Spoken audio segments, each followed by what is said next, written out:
ज्या दिवशी या देशातली जनता रस्त्यावर उतरून EVM जाळेल, बरं का, जगात कुठेच EVM नाही आहे. हा EVMचा आत्मविश्वास, हा मशीनचा आत्मविश्वास आहे. भाजपा जिंकत नाही, मशीन जिंकते, हे आता याच्यावरती माझी खात्री पटलेली आहे.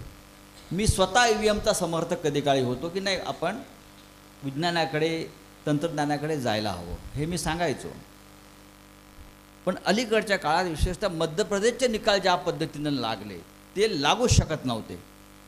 मला माहिती आहे, तेव्हा मला वाटलं की गडबड आहे, मलाही वाटतंय गडबड आहे.